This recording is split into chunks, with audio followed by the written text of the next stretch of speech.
प्रत्येक स्वामी भक्ताच्या घरामध्ये स्वामींचा एक छोटासा फोटो असतो किंवा स्वामींची एक छोटीशी मूर्ती का विना प्रत्येक स्वामी भक्ताच्या घरामध्ये असते. तर आपल्याकडनं बघा दररोज स्वामी महाराजांच्या मूर्तीवरती अभिषेक करणं शक्य होत नाही किंवा काही वेळेला बघा आपल्याकडनं स्वामींची सेवा उपासना करणं सुद्धा काही वेळेला शक्य होत नाही. घाई गडबडीमुळं आपल्याला स्वामींच्या सेवेसाठी आपण वेळात वेळ काढण्याचा खूप प्रयत्न करतो, परंतु आपल्याला वेळच मिळत नाही. तर आजच्या व्हिडिओमार्फत मी तुम्हाला अशी एक वस्तू सांगणार आहे की जी वस्तू आपण स्वामींना दररोज न चुकता अर्पण करायची आहे. ही वस्तू जेव्हा तुम्ही स्वामी महाराजांना दररोज न चुकता अर्पण करणार त्यावेळेला स्वामींचा कृपा आशीर्वाद कायम तुमच्यावर राहणार. स्वामी महाराज प्रसन्नसुद्धा होणार आणि स्वामींच्या आवडीची वस्तू आहे ही. तर प्रत्येक स्वामी भक्तानं दररोज वेळात वेळ काढून स्वामी महाराजांना ही वस्तू नक्की अर्पण करा. तर ही वस्तू कोणत्या ह्या सर्व विषयी माहिती तुम्हाला आजच्या व्हिडिओमध्ये मिळेल. तुम्ही जर माझ्या चॅनलवर नवीन असाल तर चॅनलला लाईक करा, शेअर करा, नक्की सबस्क्राईब करा. चला आता व्हिडिओला सुरुवात करूया. सर्व स्वामी सेवेकरांना श्री स्वामी समर्थ. तर तुमचं प्रिय आलयस या चॅनलमध्ये अगदी मनापासून स्वागत आहे. स्वामी महाराज तुमच्या मनातील सर्व चांगल्या इच्छा नक्कीच पूर्ण करतील ही स्वामीचरणी प्रार्थना. तुम्ही हा व्हिडिओ कुठेही स्किप न करता व्हिडिओ शेवटपर्यंत बघा.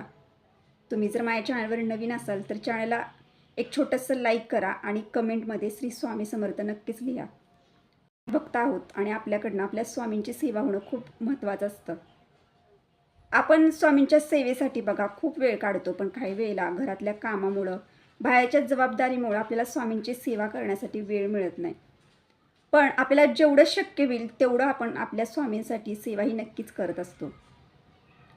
तर आजच्या व्हिडिओमार्फत प्रत्येक स्वामी भक्तानं बघा आपल्या घरामध्ये जेव्हा आपण स्वामी महाराजांची पूजा करतो, सकाळी देवपूजा करतो सर्व देवांसोबत, त्यावेळेलाच आपल्या स्वामींना ही वस्तू न चुकता दररोज अर्पण करायची. दररोज एखाद्या दिवशी जरी तुमच्याकडनं नित्यसेवा करणं तुम्हाला शक्य झालं नाही, एखाद्या दिवशी तुमच्याकडनं पोथी वाचन करणं शक्य झालं नाही, एखाद्या वेळेला तुमच्याकडनं 11 माळी जप करणं जरी शक्य झालं नाही, तरीसुद्धा आपल्या स्वामी महाराजांना ही वस्तू नक्की अर्पण करा. कारण स्वामींना ही वस्तू अतिशय प्रिय आहे. आणि जेव्हा भोळ्या भाबड्या भक्ताकडनं ही वस्तू स्वामींना अर्पण होते तेव्हा स्वामी महाराज प्रसन्न होतात. स्वामींनासुद्धा चांगलं वाटतं की माझ्या आवडीची वस्तू आज माझ्या भक्तानं मला अर्पण केलेली आहे. स्वामीही खुश होतात आणि त्यांचा कृपा आशीर्वाद आपल्यावर कायम राहतो.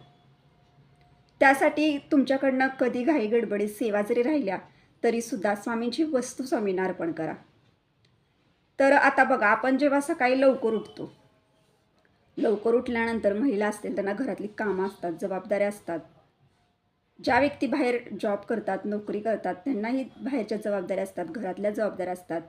महिलांवरती थोड्या मोठ्यांच्या जबाबदाऱ्या असतात, वृद्ध व्यक्तींच्या जबाबदाऱ्या असतात.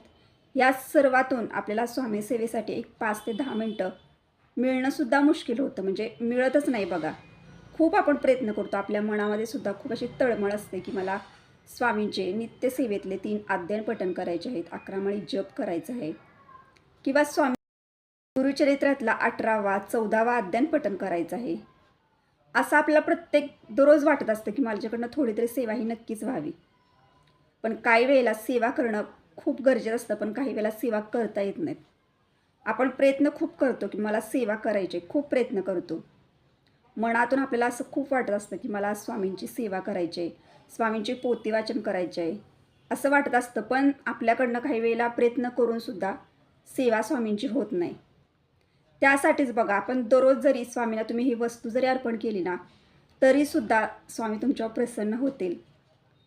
तर आता आपल्याला ही वस्तू कधी अर्पण करायची आहे?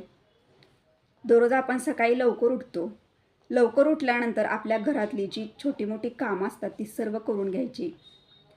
प्रत्येकाच्या घरामध्ये जी व्यक्ती देवपूजा करते, आता काहींच्या घरामध्ये बघा सुवासिनी महिला देवपूजा करतात, काही वेळेला व्यक्ती जरी पूजा वगैरे करत असतील किंवा काही पुरुष मंडळीसुद्धा पूजा करत असतील देवपूजा, तरीसुद्धा त्या व्यक्तीनं स्वामींना ही वस्तू नक्कीच अर्पण करा. आता ही वस्तू कोणती आणि ती कशी अर्पण करायची? तर स्वामींची जेव्हा आपण देवपूजा करणार त्यावेळेला आपल्याला बसण्यासाठी आसन घ्यायचं असतं. आपण कधीही फरशीवरती किंवा जमिनीवर बसून देवपूजा कधीही करायची नाही. बसण्यासाठी आसन घ्यायचं आणि त्यानंतर आपल्या स्वामींची देवपूजा करायची. तर आता दररोज बघा, दररोज आपल्याला घाई गडबड असते, दररोजच्या दिवशी आपल्याला स्वामीच्या मूर्तीवर अभिषेक करणं शक्यच होत नाही. म्हणून आपण सणवार किंवा गुरुवार ह्या दिवशी स्वामींच्या मूर्तीवर ते अभिषेक करू शकता. आणि जरी तुम्हाला तुमच्या घरामध्ये दररोज जरी अभिषेक करणं शक्य होत असेल, तरी तुम्ही दररोज न चुकता स्वामींच्या मूर्तीवर नक्की अभिषेक करा. त्यातून जरी शक्य होत नसलं तरी सुद्धा तुम्ही स्वामींची मूर्ती ही स्वच्छ पाण्यानं तामणामध्ये स्नान घालून घ्या. स्वामींना स्नान घातल्यानंतर स्वामींचा जर फोटो असेल घरामध्ये, फोटो स्वच्छ पाण्यानं पुसून घ्यायचा. सर्व देवांसोबत स्वामींची देवपूजा करून घ्यायची. सर्व देवांना सुद्धा स्नान घालून घ्यायचं. सर्व देवांना देवघरामध्ये ठेवून द्यायचं. आता स्वामींच्या आवडीची वस्तू स्वामींना अर्पण करायची आहे. आणि ही वस्तू आहे ना, ही वस्तू तुम्हाला दररोज अर्पण करायची आहे. ज्या दिवशी तुमच्याकडनं अभिषेक करणं शक्य जरी झालं नाही, तुम्ही नुसतं पाण्यानं जरी स्वामींना स्नान घातलं तरीसुद्धा त्या दिवशी तुम्ही ही आवडीची वस्तू स्वामींना अर्पण करायची. त्यानंतर स्वामींना अष्टगंध लावायचा. स्वामींच्या मूर्तीला अष्टगंध लावायचा, स्वामींच्या फोटोला अष्टगंध लावायचा. आणि आता स्वामींच्या आवडीची वस्तू आहे तर ते हिना अत्तर आहे बघा. पूर्वीपासून स्वामी महाराजांना हिना अत्तर विशेष प्रिय होतं. महाराजांना अत्तर खूप प्रिय होतं. त्यातलंच हिना अत्तर हे विशेष असं प्रिय आहे. आणि स्वामी भक्त आहोत आपण म्हटल्यानंतर आपल्या घरामध्ये स्वामींच्या आवडीचं हिना अत्तर असणं खूप म्हणजे खूप महत्त्वाचं आहे, खूप गरजेचं आहे. तुमच्या घरामध्ये जर हिना अत्तर नसेल तर तुम्ही एखाद्या धार्मिक ठिकाणावरून नक्कीच मागवून घ्या. हिना अत्तर खूप म्हणजे खूप प्रभावी अत्तर आहे. आणि जेव्हा स्वामींना आपण हे अत्तर अर्पण करतो तेव्हा स्वामी प्रसन्न होतात. स्वामींसोबत आपलं एक नातं जोडलं गेलं जातं. आणि बघा, आपण जेव्हा बघा दररोज आपल्याला काही वेळेला सेवा करणं शक्य होत नाही, पण जेव्हा जेव्हा आपण दररोज स्वामींना हे हिना अत्तर अर्पण करणार त्यावेळेला स्वामी महाराज अदृश्य स्वरूपात का होईना पण आपल्याला आशीर्वाद नक्कीच देत असतात.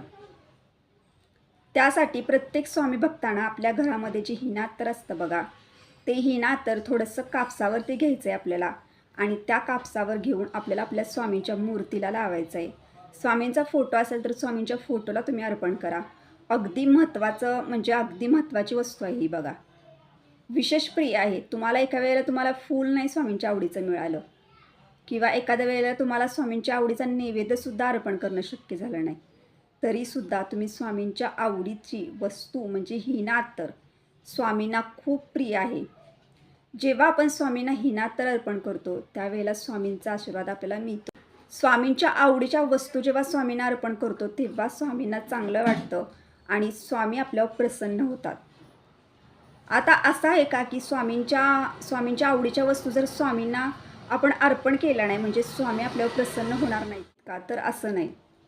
पण जेव्हा आपण स्वामी महाराजांच्या काही आवडीच्या वस्तू स्वामींना अर्पण करतो त्यावेळेला त्यांना चांगलं वाटतं. आणि जेव्हा आपल्याला सुद्धा आपल्या आवडीच्या वस्तू जेव्हा आपल्याला मिळतात तेव्हा आपल्याला सुद्धा आनंद होतो, आपण सुद्धा खुश होतो. त्याचप्रमाणे स्वामींना सुद्धा भक्तांकडनं काही आवडीच्या वस्तू मिळाल्यानंतर अर्पण केल्यानंतर स्वामीसुद्धा खुश होतात, प्रसन्न होतात आणि स्वामींचा सुद्धा आशीर्वाद आपल्याला मिळतो. यासाठी सांगते की तुम्हाला जेवढं शक्य होईल तेवढं तुम्ही स्वामींच्या आवडीच्या वस्तू स्वामींना अर्पण करा. एक वेळेला तुम्हाला नैवेद्य जरी स्वामींच्या आवडीचं अर्पण करणं शक्य नाही झालं, फुले अर्पण करणं जरी शक्य झाली नाहीत तरीसुद्धा स्वामींच्या आवडीचं हिना अत्तर नक्की अर्पण करा. आता नैवेद्याचं बघा, स्वामींनी कधीही सांगितलं नाही की मला हाच नैवेद्य पाहिजे, मला हेच पदार्थ पाहिजेत किंवा मला 5 पक्वान्नांचा बनवून तुम्ही नैवेद्य दाखवा. तुम्ही तुमच्या घरामध्ये साधी खडीसाखर आणि दूध, आपल्या प्रत्येकाच्या घरामध्ये दूध असतं, तुम्ही दूध घ्या एका वाटीमध्ये, त्यामध्ये खडीसाखर टाका. खडीसाखर जरी तुमच्या घरामध्ये नसेल तर तुम्ही तुमच्या घरामध्ये आपण जी म्हणजे चहा वगैरे बनवताना जी नॉर्मल साखर असते बा घरामध्ये, ती घेऊन जरी स्वामींना नैवेद्य दाखवला तरीसुद्धा स्वामी तो नैवेद्य अगदी आनंदाने स्वीकारतात. आता त्यामधलंच तुम्हाला मी हिना अत्तर सांगितलेलं बघा.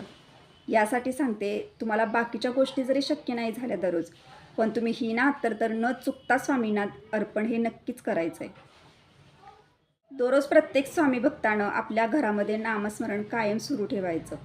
कारण आपण जेव्हा नामस्मरण करत असतो ना तेव्हा स्वामींचं सुरक्षा कवच हे आपल्या भोवती असतं.